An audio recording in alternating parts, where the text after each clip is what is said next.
आज हमारा बड़ा ही सौभाग्य है कि परम पूज्य स्वामी जी महाराज के वचनों को सुनने सुनाने का अवसर मिला हुआ है तथा आपका दर्शन मिल रहा है। परम पूज्य स्वामी जी महाराज 10 जुलाई सन 1952 से हम सब लोगों को समझाते चेताते चले आए।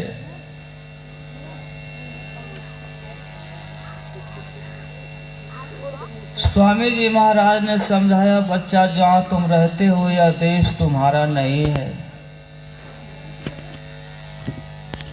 हम और आप जो है पराये देश में रहते हैं।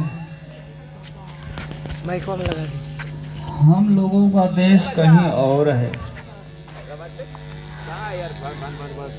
इस पराये देश में आकर के पराई वस्तुओं को हम लोगों ने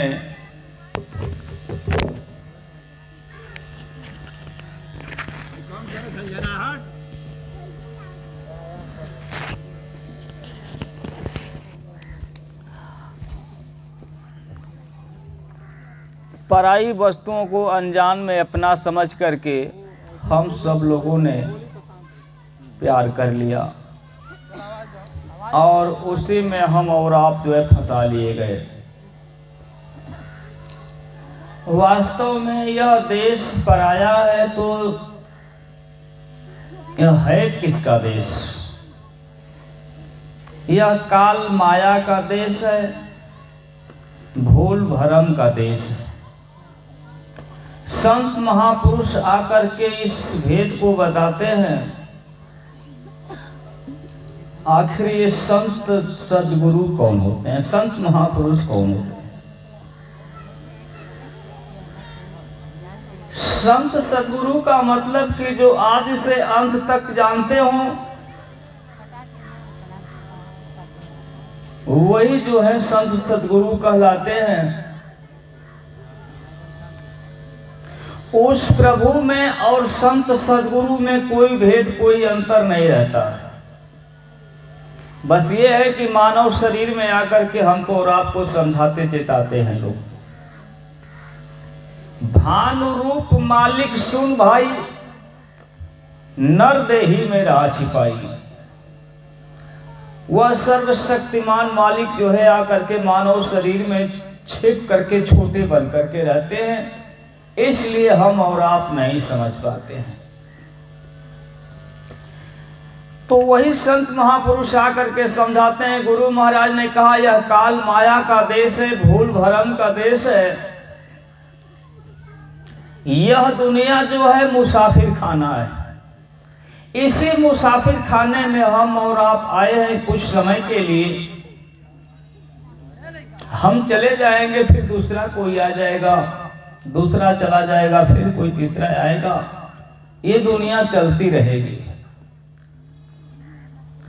तो कहने का मतलब यह मानव शरीर हमको और आपको जो मिली है, गुरु महाराज ने कहा इसका एक मकसद है। वो मकसद यही है कि इस मानव शरीर को पा करके किसी संत महापुरुष की तलाश करें जो उस प्रभु के आस पास में आते जाते हों, उनका भेद जानते हों, वो भेद बता दे और इस मानव शरीर से प्रभु को प्राप्त कर लिया जाए। इसका और कुछ भी मकसद नहीं है। महापुरुषों ने कहा कि इस मानव शरीर को पाने के लिए देवी देवता भी तरसते हैं। बड़े भाग मानुष तन पावा, सुर दुर्लभ सद ग्रंथ ही गावा। आखिर क्यों? स्वामी जी महाराज ने कहा यह मानव शरीर जो है भाड़े पर मिली है, किराए पर मिली है, कुछ समय के लिए मिली है। उस प्रभु के पास जाने के लिए इस मानव शरीर से रास्ता गया हुआ है। दोनों आंखों के मध्य भाग में नासिका के अग्रभाग पे ये जीवात्मा जो बैठी है प्रभु की अंश है। और इसी मानव शरीर से जो है उस प्रभु के पास जाने का रास्ता है। जो मानव को अधिकार मिला हुआ है, यह अधिकार देवी देवताओं को नहीं मिला। ब्रह्मा विष्णु महेश को नहीं मिला। ईश्वर ब्रह्म पार ब्रह्म महाकाल पुरुष को नहीं मिला। इसलिए वो लोग तरसते हैं कि एक बार मानव शरीर में पहुंचे और इस रास्ते को पकड़ करके मालिक के देश में चले। ये सारा भेद स्वामी जी महाराज ने हमको और आपको समझाया, बताया। इसीलिए कहते हैं यह अमूलक मानव मंदिर है, इसकी कोई कीमत नहीं लगा सकता। हम और आप जो है आकर के धोखे से इस दुनिया की वस्तुओं को पकड़े हुए हैं। वास्तव में ये जो महापुरुषों ने कहा कि यहां कोई किसी का साथी नहीं है, सब स्वार्थ के साथी हैं। अगर तुम्हारा कोई हमदर्द है, कोई साथी है, तो संत सदगुरु है। सतगुरु श्रम को नहीं रक्षक, कुल कुटुंब सब जानो तक्षक। यानी जितने सगे संबंधी रिश्तेदार नातेदार घर परिवार के लोग जो है सब जहरीले सांप की तरह है। अगर कोई हमदर्द है, रखवारा है, तो संत सदगुरु है। हम और आप समझते हैं ये हमारी धर्म पत्नी है, ये हमारे बच्चे हैं, ये हमारे माता जी, ये हमारे पिताजी। अपने देश को छोड़ करके आए हुए अरबों खरबों युग बीत गए। आज इस मानव शरीर में जो जीवात्मा बैठी हुई है, यही जीवात्मा जो है 84 लाख जोनियों का भ्रमण करती हुई आई है। कभी कुत्ते की जोनी में रही, कभी बिल्ली के जोनी में रही, कभी कीड़े मकोड़ों की जोनी में रही। इसके बाद यह मानव शरीर मिल गई। तो ये कर्मों के आधार पे जो है रिश्ते नाते बंधे हुए हैं। कुछ कर्मों का ऐसा संयोग बन गया, अगर कर्मों का संयोग न बना होता, जो आज ये हमारी माँ है किसी दूसरे की माँ होती, जो हमारे बच्चे हैं किसी दूसरे के बच्चे होते, जो हमारे भाई हैं किसी दूसरे के भाई होते। हम यहाँ आप जो है बच्चे पैदा किए, इस तरह का घर परिवार हर जोड़ी में बसाते छोड़ते चले आए।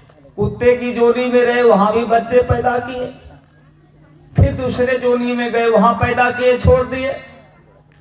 ये सिलसिला जो है अनंतों युगों से चला जा रहा है। महापुरुषों ने कहा यहाँ कोई किसी का साथी नहीं है। खिजाओं में गुलिस्ता का कोई हमदम नहीं होता। कली के मौत का बाघवा को भी कोई गम नहीं होता। काश कोई ये हकीकत जानता होता, रूहानी जख्म भरने का फकीरों के सिवा कोई मरहम नहीं होता। ये जुगों जुगों से जीवात्मा हमारी और आपकी से बीमार पड़ी हुई है। यह तन दुर्लभ तुमने पाया, कोट जन्म जब भटका खाया। करोड़ों जन्मों तक भ्रमने भटकने के बाद यह मानव शरीर हमको और आपको मिल गई। तो कहते हैं कि यहां कोई किसी का साथी नहीं है। ये माया इतनी चांडालीन है, ये काल जो है हमको और आपको ऐसे अपने जाल में फंसा रखा है। हम समझते हैं ये हमारी बीवी, हमारे बच्चे, हमारे पत्नी, और महापुरुष कहते हैं कि माया सब समझ रही है। यही माया जो है कभी मां बन करके आती है, यही मां किसी दूसरे जन्म में जो है बिटिया बन करके आती, यही बिटिया किसी दूसरे जन्म में बहन बन करके आती है, यही बहन जो किसी दूसरे जन्म में दुल्हन बन करके आती है। हंस हंस माया जाल बिछाई, निक्शन की कोई राह न पाई। सबको जकड़ लिया अपने जाल में, और इस खेल को देख करके हंसती है कि हमने इसको खूब फंसा रखी है। तो यही महापुरुष हमको और आपको समझाते हैं, जब चाह जिगर में फूल की हो, बगिया को सजाना होगा, घर मालिक से मिलना हो तो सतगुरु से प्रीत लगाना होगा। क्यों गुमान है करते इस मिट्टी पर, एक दिन तो यह संसार बिगाना होगा, सब छूट जाएगा। हम और आप चाहे जहां भगे चले जा रहे हैं, पीछे से मौत हमारा आपका पीछा कर रही है। जलता चिराग जिंदगी का मौत के शिकंजे में, हसरतें दफन होती तबाही के पंजे में, सब सारी इच्छाएं दफन हो जाएंगी। जब आखिरी वक्त, आखिरी समय जब आ जाएगा, सब छोड़ देना पड़ेगा। श्वासों की पूंजी हमको और आपको गिन करके मिली है। जिस दिन श्वासों की पूंजी समाप्त हो जाएगी, इस जिस्म से जुदा जो जीवात्मा जो है अलग हो जाएगी। यही शरीर जो है जमीन पे धराशायी हो जाएगी और इस जीवात्मा को घसीट करके जमराज के सिपाही जमराज की अदालत में पेश कर देंगे। हमारा और आपका सगा संबंधी, भाई, कुटुंब, परिवार कुछ नहीं कर पाएगा। आसपास योद्धा खड़े, सभी बजावे गाल, मजमहल से ले चला ऐसा काल कराल, घसीट कर बाहर कर देगा और ले जाकर के अदालत में पेश कर देगा। तो इसीलिए महापुरुषों ने समझाया कि यहां कोई किसी का साथी नहीं है।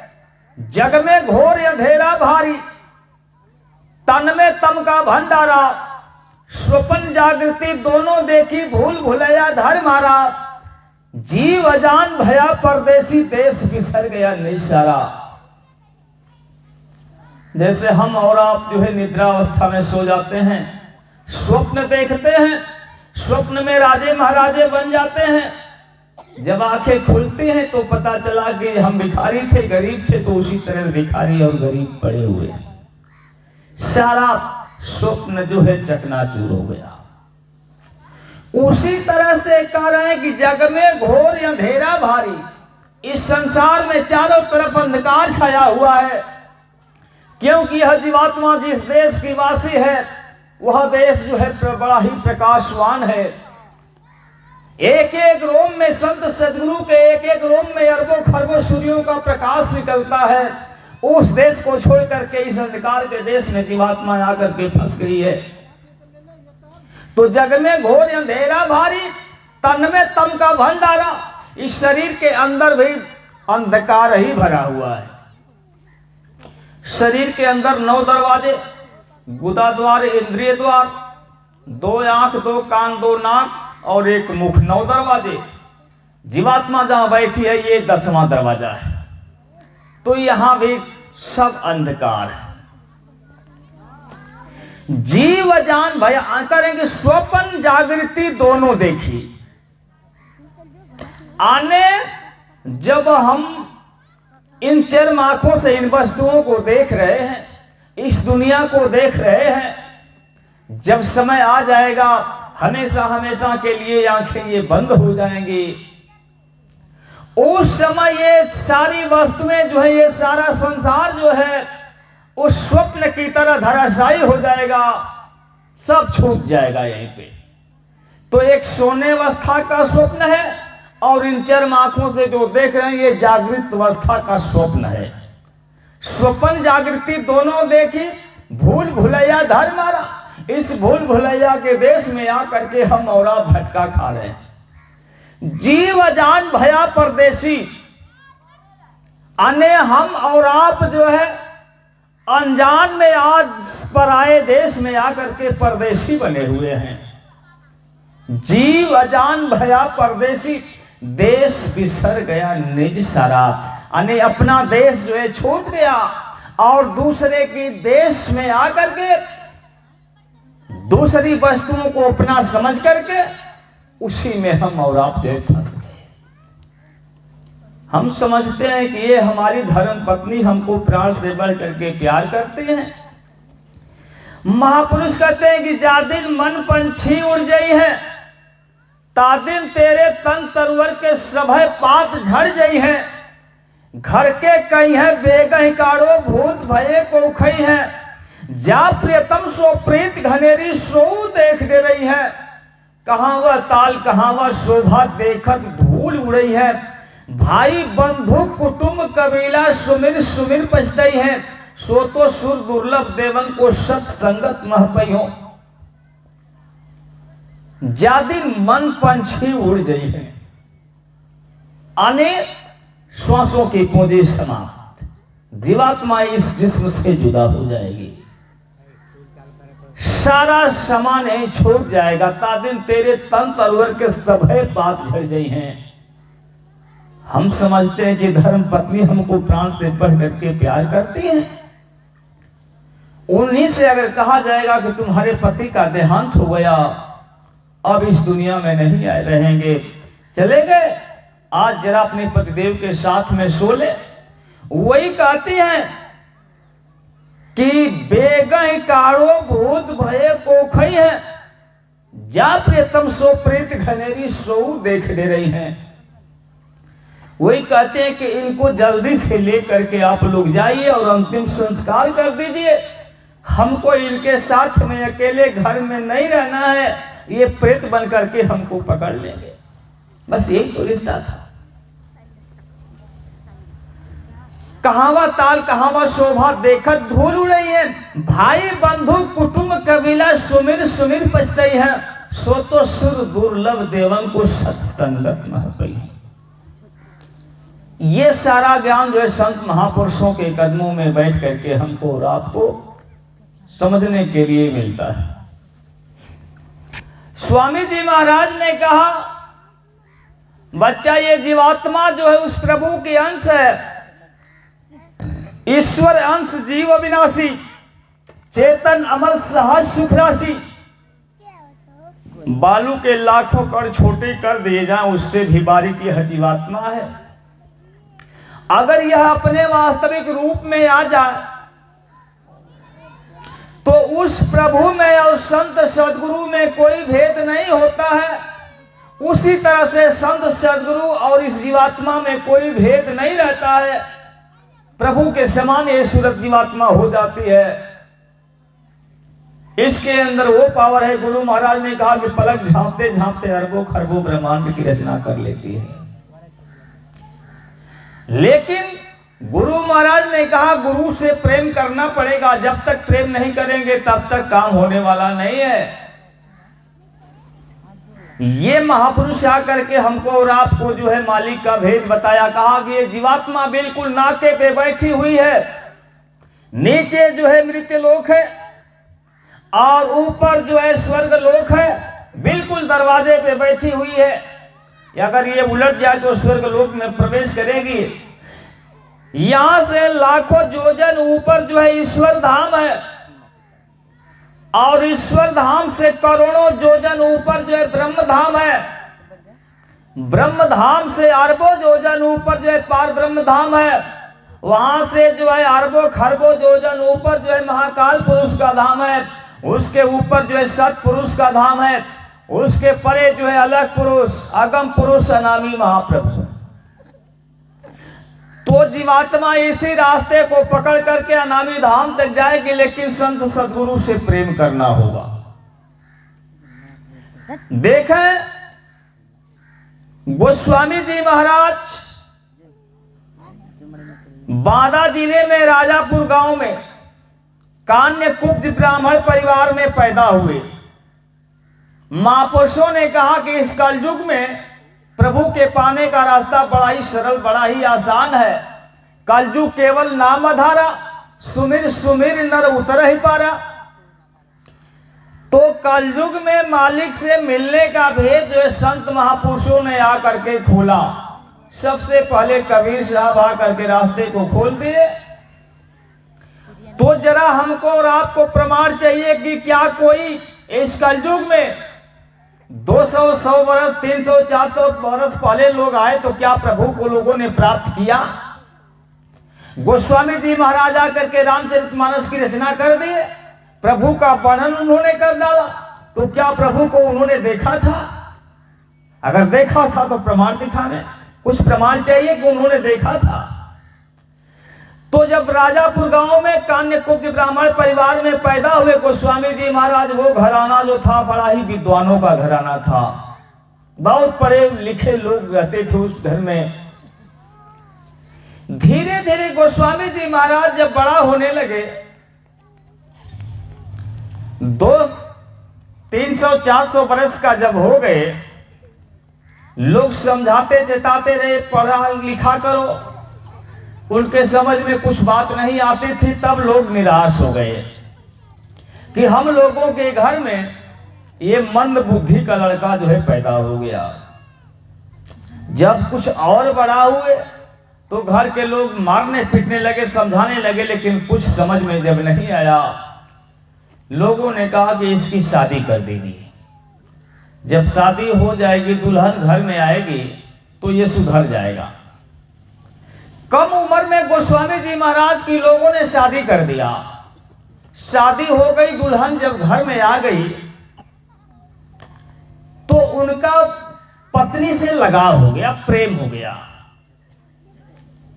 क्योंकि मन जो था अभी उनका डवाडोल था, पत्नी में ही रम गया, पत्नी से प्रेम हो गया। ऐसा संजोग बना कि पत्नी की विदाई करा करके लोग मैके को लेकर के चले गए। अब गोस्वामी जी महाराज का रहना बड़ा मुश्किल हो गया, अकेले में तन्हाई में नहीं रह सकते थे। सोचा कि ये जो है धीरे से हम रात में निकलेंगे और जा करके अपने धर्म पत्नी से मिल करके ससुराल में फिर वापस चले जाएंगे, घर के लोग नहीं जानेंगे। उस जमाने में कम उम्र में शादी भी हुआ करती थी, मुसलमानों का शासन था। गोस्वामी जी महाराज अंधेरी रात में चरणदास जी की शिष्या दयाबाई ने लिखी, काम है तू पैरो है तो गंगा श्यामी रात, सो गोस्वामी गोस्वामी करो महिमा कहीं न जात। अनेक काम के वशीभूत होकर के श्यामी रात मतलब अंधेरी रात में, पैदल है तो मतलब पैदल ही चल दिए। जब पैदल पहुंचे हैं, नदी के किनारे जब पहुंचे तो बाढ़ आई हुई थी, नदी उफान पे थी और उसी बाढ़ में एक लाश बह करके आ रही थी और उसी लाश पे गोस्वामी जी महाराज जो है सवार हो जाते हैं। कुछ मालिक की भी मौज रही और कुछ ऐसे समय में जो है बुद्धि भ्रष्ट हो जाती है। काम वासना जब बढ़ती है तो मानव आत्मज्ञान खो जाता है, जिंदा होकर के भी मानव मुर्दा समान हो जाता है। बुद्धि भ्रष्ट हुई और उसी लाश पे सवार होकर के उस पार चले जाते हैं। ससुराल पहुंचे, सब लोग सो गए थे, अंदर से दरवाजा बंद करके धर्म पत्नी भी सो गई थी।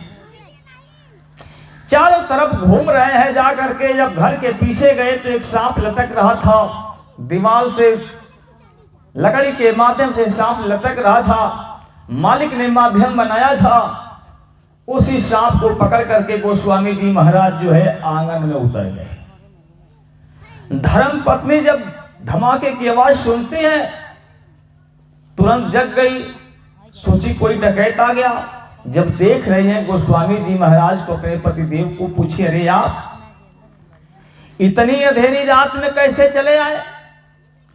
कहे कि मैं जो है पीछे गया, घर के पीछे तो एक रस्सी लटक रही थी, मैं उसी को पकड़ करके चला आया, क्योंकि अंदर से तू दरवाजा बंद कर रखी थी। मैं तुमसे मिलने के लिए आया, तुम्हारे लिए हम नहीं रह सकते हैं। उसी समय उनकी धर्म पत्नी ने बात उनसे कही। गुरु महाराज ने कहा, बच्चा इन देवियों को चाहिए कि बहादुर पैदा करें। जैसे गोस्वामी जी महाराज की धर्म पत्नी ने गोस्वामी जी महाराज को बना दिया। इन देवियों के अंदर जो है ममता का भंडार होता है, गुणों की खान होती है इनके अंदर। नारी ही नर को जन्म देती जग में, महामाया जग में कहाती है नारी। नारी के उर में है रमते नारायण, सुखद स्नेह सपना सजाती है नारी। नारी नजर सर से बेधे जिगर को, मोहब्बत का मरहम लगाती है नारी। नारी से कोई नहीं पार पाया, भटकते को राह बताती है नारी। धर्म पत्नी उनको डांट लगाई, लाज न लागत आपको, दौड़े आयो साथ, धिक धिक ऐसे प्रेम को कहा कहूं मैं नाथ। आज थी चरमम तामम जैसी प्रीति, ऐसी जो श्री राम होत न भाव भय भीति। आप हमारे लिए चले आए, हमसे आपको प्यार है, इस हड्डी और मांस से आपको प्यार है। इतना प्यार अगर आपको उस प्रभु से रहा होता तो आपको प्रभु मिल गया होता। यही ताना लगा गोस्वामी जी महाराज को, अपने कदम को वापस खींच लिए और आ गए घर। देखा या विरह की आग लगी उनके अंदर। मालिक को पाने के लिए गोस्वामी जी महाराज रोने लगे, रातों दिन रोते थे। जिस बिस्तर पे सोते थे वो आंसुओं से वो बिस्तर भीग जाया करता था। एक दिन गोस्वामी जी महाराज जो है अंधेरी रात में जब रोने की इच्छा उनकी जब तीव्र हुई तो घर से बाहर निकल गए। कुछ दूरी पर जाकर के बैठ करके रो रहे थे। तब तक उनके गुरु महाराज ने वो मालिक जो है वो प्रभु जो है देख लिए कि कोई जो है प्रभु को प्राप्त करने के लिए रो रहा है। महापुरुष अंतर्जामी होते हैं, उनके गुरु महाराज ने देख लिया और उसी अंधेरी रात में चले आए। क्योंकि महापुरुषों ने कहा कि फूल माही जो वास, काठ में यकीन छिपानी,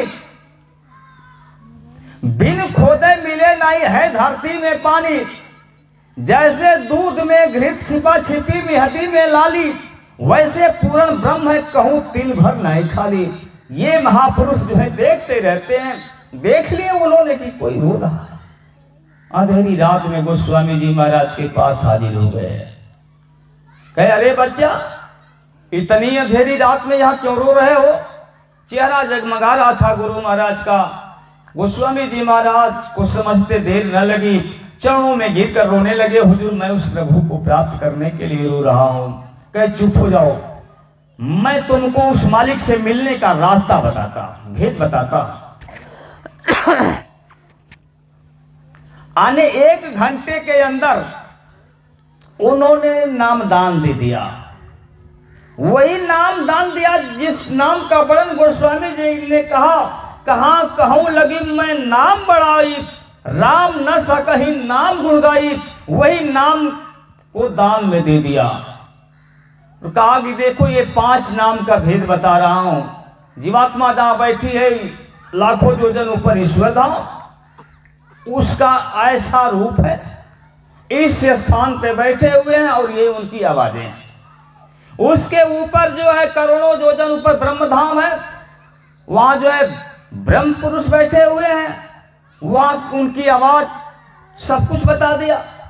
इसी तरह से 5 का भेद बता दिया। 1 ही घंटे के अंदर नामदान भी दिया, सत्संग भी सुना दिया। उसके बाद फिर गोस्वामी जी महाराज से और गुरु महाराज से मतलब पार्थिव शरीर से जो है साक्षात्कार नहीं हुआ। 1 ही घंटा उनको काफी हो गया और कहा कि सुनो, मेरी 3 बातों को याद रखो। एक तो इतनी अंधेरी रात में 12 बजे का वक्त हो रहा है, मैं तुम्हारे लिए आया हूं, हमारा और कोई काम नहीं था। दूसरी चीज की सुमिरन ध्यान भजन जो मैं नाम दिया हूं, इसका सुमिरन रोज करना, ध्यान भजन रोज करना, नागा कभी मत करना। और तीसरी चीज कि मुझको अच्छी तरह से देख लो, परख लो।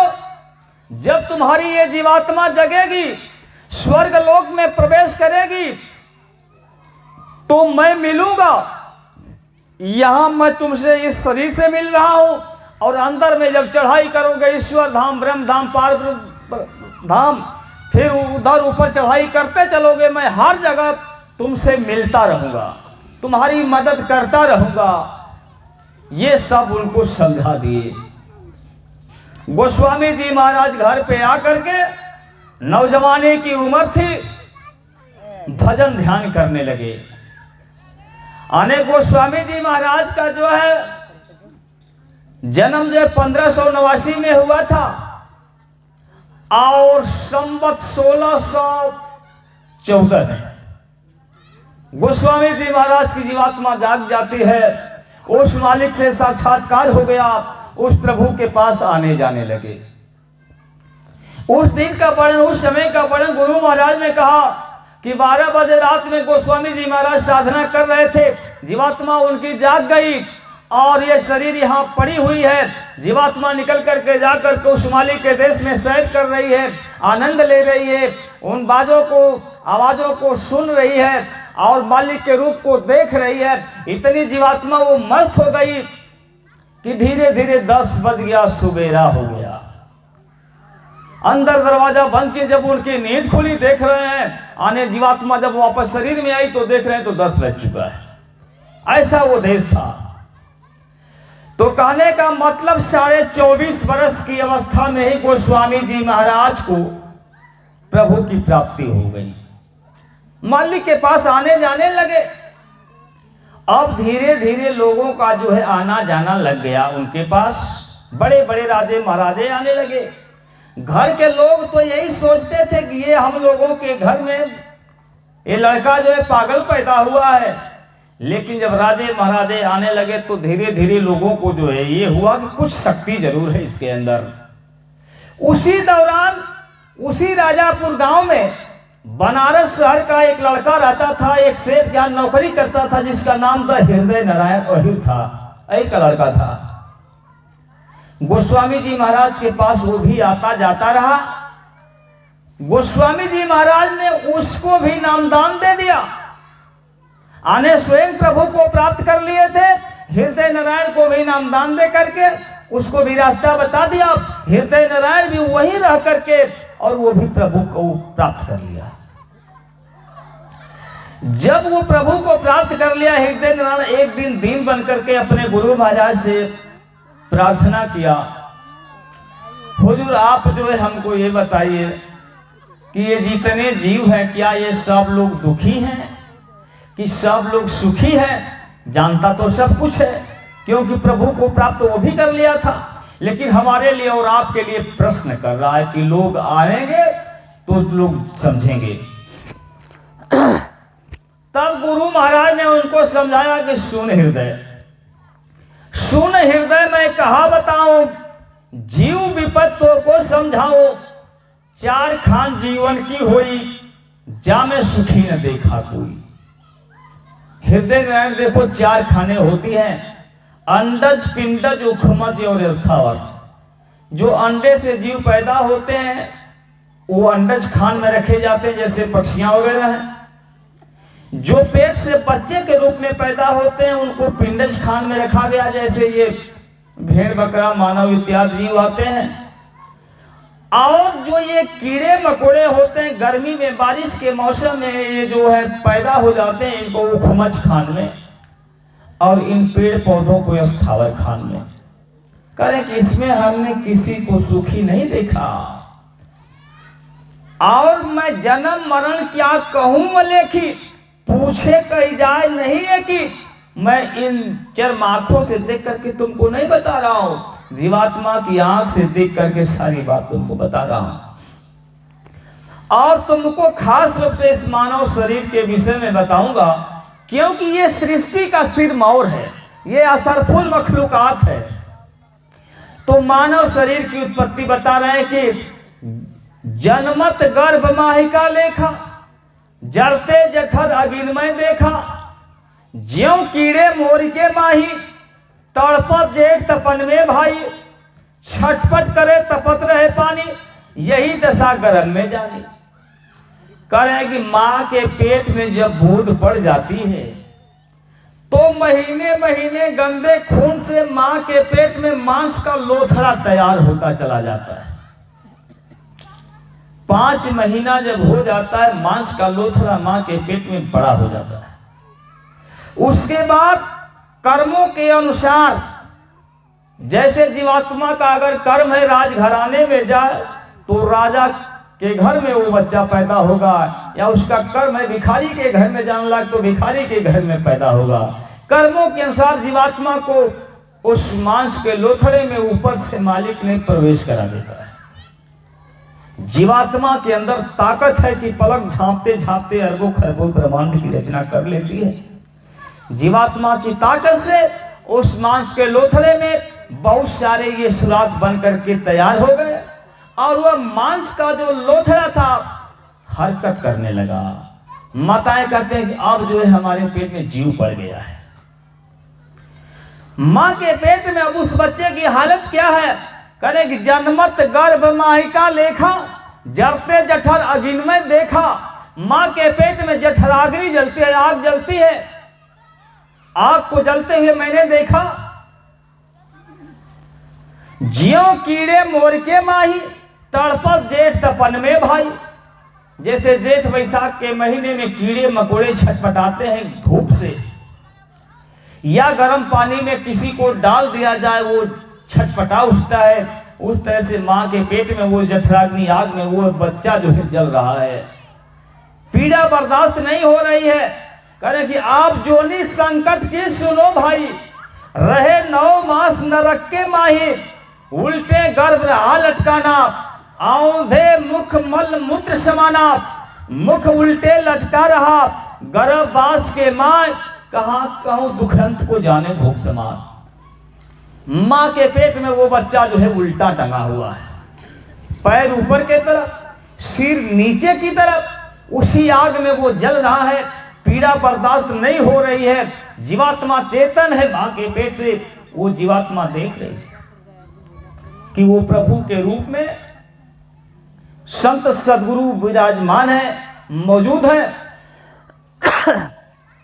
उनसे फरियाद करती है, अब की कृपा करो ए भाती, सब तज भजन करब दिन राती। आए मालिक मुझको इस नरक कुंड से बाहर कर दीजिए।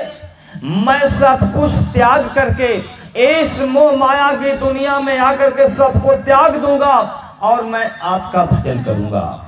वादा आपने भी किया, वादा हमने भी किया। अपने दीन दयाल बिरद संभारी, हरहु नाथ मम संकट भारी। ऐ मालिक हमारी इस पीड़ा का हरण कर लीजिए। मैं आपके चरणों में बैठ करके ध्यान भजन करूंगा। लेकिन जब समय पूरा हो गया, अंदर से प्रेशर बना, बच्चा बाहर आ गया, काल माया के देश में आ गया, तो काल माया इतने चतुर और चालाक है, माया जो है तुरंत पर्दे डाल देती है। जन्मत बालपना दुखदाई, सुधि बुद्धि ज्ञान समझ नहीं पाई। तरुण रहे तरुणी संग भोगा, वृद्ध भय तब बाढ़े रोगा। ऐसे यह तीनों पन बीता, नेक न जानी साहब रीता। बच्चा बाहर आया, माया जो है पर्दे डाल देती है। जो दिखाई सुनाई दे रहा था मां के पेट से वो जीवात्मा देख रही थी, सब पर्दा पड़ गया। धीरे धीरे बच्चा जो है बड़ा होने लगा। तो ये ऐसा विधि का विधान है कि 5 बरस तक यमराज की अदालत में नहीं लिखा जाता है। बच्चा किसी की हत्या कर दे, चोरी कर दे, लूट मार कर ले, कुछ लिखा नहीं जाएगा। लेकिन ज्यों ही 6ठा वर्ष लगेगा, यमराज के सिपाही तुरंत लिखना शुरू कर देते हैं। हर पल उनकी कलम चलती रहती है। और इतना ही नहीं, काल भगवान इतने चतुर और चालाक, इस जीवात्मा के पीछे एक कुदरती कैमरा भी लगा रखा है। 5 बरस तक वो कैमरा जो है बंद रहता है। जब 6ठा वर्ष लगा वो ऑटोमेटिक चालू हो जाता है। 12 बजे अंधेरी रात में किसी की गर्दन को काट रहे हैं, किसी की दौलत को लूट रहे हैं, सब उस कैमरे में कैद हो रहा है। धीरे धीरे जो है समय बढ़ता गया, बच्चा सयाना हुआ, बीबी आई, बच्चे हुए। अब जो है बुढ़ौती आ गई, तमाम तरह के रोग ग्रसित कर लिए। जब रोग ग्रसित कर लिए तो अब मरने का सुनो संदेशा, प्राण गए पर किया अंदेशा। अब क्या होए बात बिचारे, नरबाजी जुआ में हारे।